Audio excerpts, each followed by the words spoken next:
En l'an 900 avant Jésus-Christ, dans le Péloponnèse, une cité va redéfinir ce que signifie être un guerrier.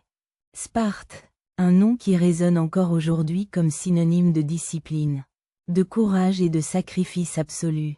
Mais comment une simple cité-État a-t-elle pu forger les guerriers les plus redoutés de l'Antiquité? Sparte s'est éteinte, mais son silence résonne encore. Il traverse les siècles, rappelant que la force sans âme mène toujours à la chute, et qu'aucune gloire n'est éternelle. Dès la naissance, chaque Spartiate appartient à la cité. Son destin est scellé. À Sparte, l'inspection des nouveau-nés est impitoyable. Les faibles sont abandonnés dans les montagnes. Seuls les plus robustes survivent. C'est la première épreuve d'une vie vouée au combat. Les enfants qui passent cette sélection grandissent dans leur famille jusqu'à l'âge de 7 ans. Mais à 7 ans, tout change. L'enfant est arraché à sa mère pour entrer dans l'agodgé. L'agodgé, le système d'éducation militaire le plus brutal de l'histoire antique. Pendant 13 années, ces enfants vont subir un entraînement conçu pour détruire leur individualité.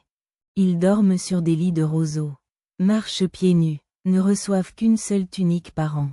La faim est constante, ils doivent voler leur nourriture sans se faire prendre. S'ils sont capturés, ils sont fouettés. Non pour avoir volé, mais pour s'être fait attraper. Les combats à main nue sont quotidiens. Pas d'arbitre, pas de règles, juste la survie. Ils apprennent à parler peu. À Sparte, les mots doivent être aussi tranchants qu'une lame. C'est de là que vient le mot « laconique », l'art de dire beaucoup avec peu de mots. À 12 ans, chaque garçon reçoit un mentor plus âgé.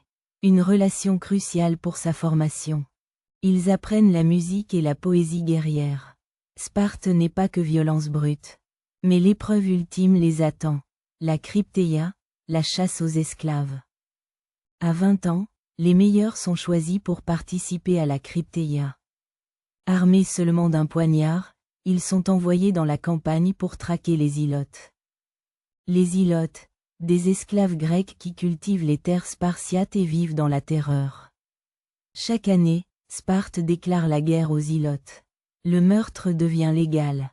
La crypteia forge les âmes des futurs guerriers dans le sang et la brutalité. À 30 ans enfin, le Spartiate devient un citoyen à part entière. Un homoioi. Il peut enfin se marier, mais continue à vivre dans les casernes avec ses frères d'armes. La phalange spartiate, une formation militaire révolutionnaire qui va dominer la Grèce. Bouclier contre bouclier, lance contre lance. Une machine de guerre humaine invincible. Mais cette perfection militaire cache un prix terrible que Sparte va payer pendant des siècles. Lorsque la cité dormait, certains Spartiates quittaient discrètement les murailles. Leur mission était simple et terrible. Semer la peur parmi les esclaves révoltés. Ces jeunes hommes tuaient sans haine. Sans plaisir, juste par devoir. C'était ainsi que Sparte entretenait son pouvoir. Dans le silence et le sang. Chaque année, les magistrats déclaraient officiellement la guerre aux esclaves.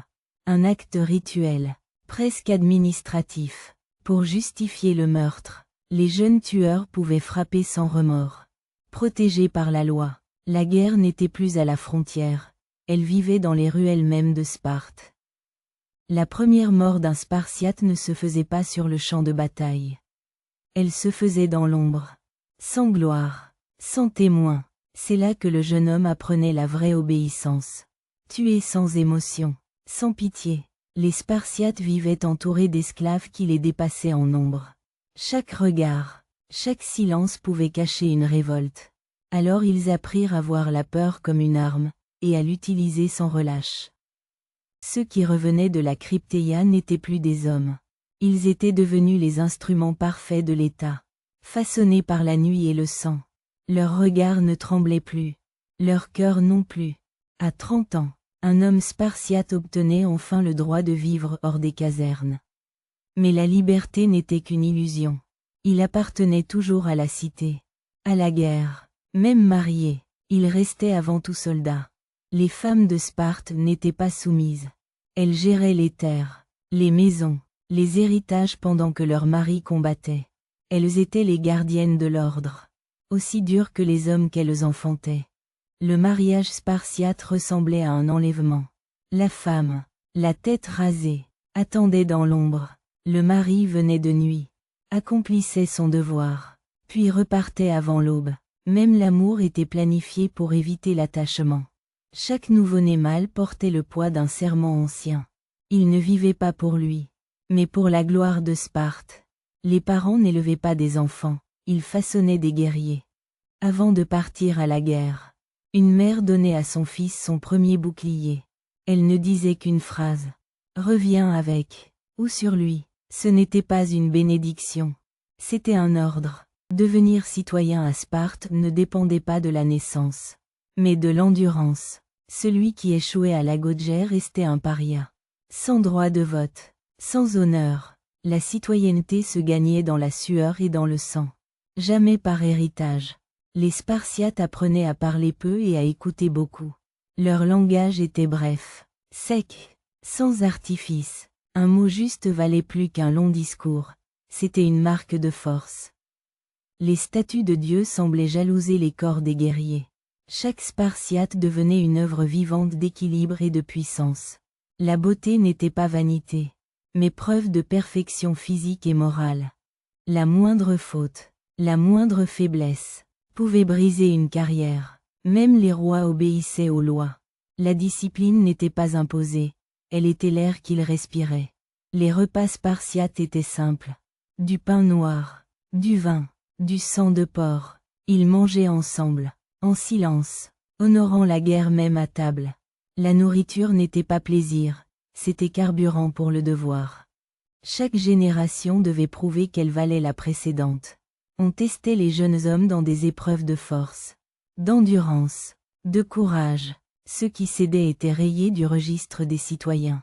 Quand la guerre était déclarée, les messagers parcouraient la cité. Chaque homme recevait l'ordre de se présenter. Bouclier en main, refuser d'obéir, c'était renier sa raison d'être. Avant le combat, les Spartiates chantaient. Leurs voix graves s'unissaient dans un rythme martial. Une prière de fer. Chaque pas vers l'ennemi battait au rythme du même cœur. La phalange spartiate était une forteresse vivante. Boucliers serrés, lances pointées, ils avançaient comme un seul être. Aucune armée au monde ne pouvait rompre leur cohésion. Sur le champ de bataille, le Spartane ne priait pas pour sa vie. Il priait pour la victoire. Même au prix de sa mort. Tomber en combattant était le seul passage vers l'immortalité. Chaque soldat spartiate prêtait serment à sa cité. Il jurait de ne jamais fuir, de défendre son roi et son frère d'armes jusqu'à la mort. Ce serment n'était pas une promesse. C'était une identité. À Sparte, même le roi combattait en première ligne. Il ne commandait pas depuis un trône, mais depuis la poussière du champ de bataille. Sa gloire se mesurait à son sang versé. Les tambours résonnaient avant chaque charge. Lent, implacable, chaque battement rappelait à l'armée qu'elle ne faisait qu'un. Dans le vacarme de la guerre, l'ordre devenait musique. Quand le combat cessait, le silence était presque sacré. Les vivants regardaient les morts sans larmes. La gloire n'avait pas besoin de mots, seulement du poids du silence. Un Spartiate victorieux rentrait sans cri ni fête. La victoire n'était pas célébrée. Elle était exigée. Le véritable honneur était d'avoir fait son devoir, pas d'en tirer gloire. Les mères spartiates étaient les piliers invisibles de la cité. Elles ne pleuraient pas leurs fils morts. Elles pleuraient ceux qui revenaient lâches. Leur amour se mesurait en courage. Les lois spartiates contrôlaient tout, jusqu'à la naissance et la mort. Aucune émotion ne devait échapper à la cité. La liberté n'existait que dans le devoir. Les jeunes filles spartiates couraient, lançaient le disque, apprenaient la force. Leur beauté était celle de la santé. Leur grâce celle de la discipline. Elles aussi servaient la cité, par le corps et par la volonté. Le pouvoir suprême appartenait à la Gérousia, le conseil des anciens. Leur regard jugeait les hommes comme on jauge le fer.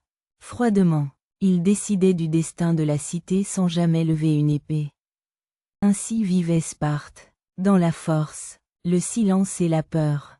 Un peuple forgé comme une arme, tranchant le monde de son propre idéal. Mais sous le bronze et la gloire se cachait déjà la fissure de sa chute. Même dans la paix, Sparte restait tournée vers la guerre. Les jeunes hommes s'entraînaient à se battre entre eux. Parfois jusqu'à la mort. Ces jeux sanglants n'étaient pas des divertissements, mais des répétitions pour l'enfer. La peur n'était pas bannie. Elle était enseignée. Les instructeurs la modelaient, la dosaient, jusqu'à en faire un outil. Car un homme sans peur n'est pas courageux, il est inconscient. Les ilotes, ces esclaves sans nom, faisaient vivre la cité. Ils cultivaient les champs, élevaient les bêtes, nourrissaient ceux qui les dominaient. Sans eux, Sparte n'aurait jamais survécu, mais jamais non plus ne les a-t-elle libérés. Ce qui fit la grandeur de Sparte devint sa malédiction. À force de vouloir être invincible, la cité s'interdit de changer. Et dans un monde qui évolue, refuser d'évoluer, c'est mourir lentement. Chaque génération héritait de la guerre comme d'un bien sacré. Les enfants jouaient à imiter les combats avant même de savoir lire. La guerre était leur langue maternelle, leur berceau et leur tombe. Sparte étendit son pouvoir bien au-delà du Péloponnèse. Mais chaque conquête exigeait plus d'hommes qu'elle n'en pouvait produire. Et son propre modèle devint son piège. Trop pur pour survivre, trop rigide pour durer. Quand Sparte vainquit Athènes, elle gagna plus qu'un empire. Elle gagna la décadence. Les richesses affluèrent, corrompant lentement ceux qui avaient méprisé l'or. La pauvreté forge les héros. L'abondance les détruit. Les terres se concentrèrent entre quelques mains. Les citoyens libres devinrent rares. Les esclaves innombrables. La cité de fer se transforma en empire de poussière. Même les temples se vidèrent. Les prières s'éteignaient dans le vent. Les dieux n'étaient plus invoqués par courage, mais par peur de perdre. Et quand les dieux se taisent, les hommes s'effondrent. Un roi tomba au combat. Et avec lui, l'illusion d'invincibilité. Pour la première fois, Sparte connut la défaite, et ne sut pas la supporter. À Leuctre, les Thébains brisèrent la phalange spartiate. Une stratégie nouvelle, un mur humain concentré, balaya des siècles de certitude. L'arme parfaite rencontra enfin plus ingénieuse qu'elle. La Grèce entière trembla. L'impossible s'était produit. Sparte avait plié. La cité des héros n'était plus qu'un souvenir, et la peur changea de camp.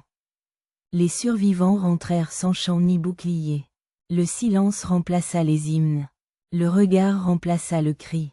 Sparte n'avait pas été vaincue par les hommes, mais par elle-même. La cité d'airain s'effrita lentement. Pierre après pierre, les statues se fondirent. Les places se vidèrent. Les champs disparurent. Il ne resta plus que le vent pour raconter leur histoire. Les forges s'éteignirent. Les casernes se vidèrent. L'armée des rois de bronze s'était changée en ombre. L'arme qui avait dominé le monde reposait désormais dans le silence. Quelques anciens restaient, refusant d'admettre la fin. Ils s'entraînaient encore, seuls, dans la cour abandonnée. Chaque geste, chaque cri, sonnait comme une prière perdue. Les enfants de Sparte ne connaissaient plus la guerre, mais pas non plus la paix.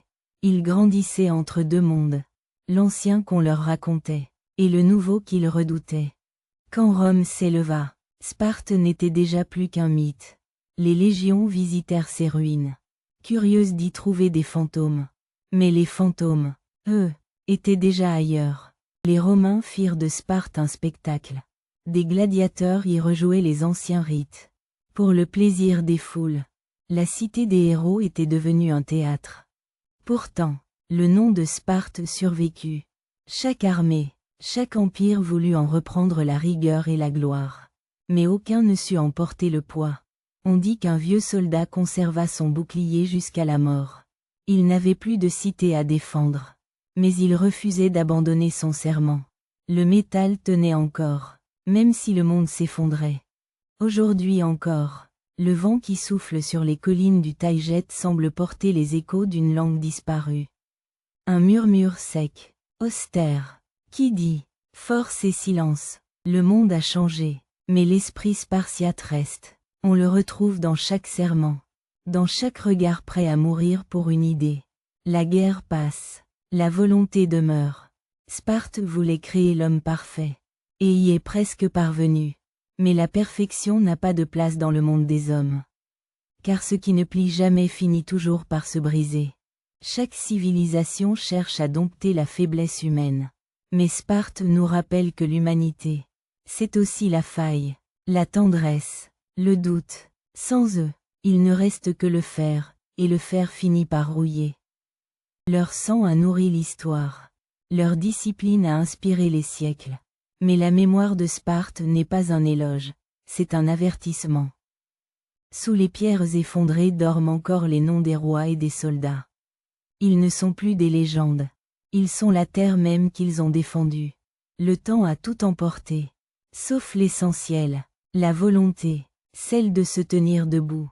Encore, quand tout s'écroule, c'est peut-être cela, être spartiate. Un dernier regard sur Sparte. Et l'on comprend tout. Ce n'était pas une cité. C'était un miroir tendu à l'humanité.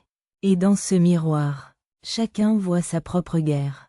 Sparte s'est éteinte, mais son silence résonne encore. Il traverse les siècles, rappelant que la force sans âme mène toujours à la chute. Et qu'aucune gloire n'est éternelle.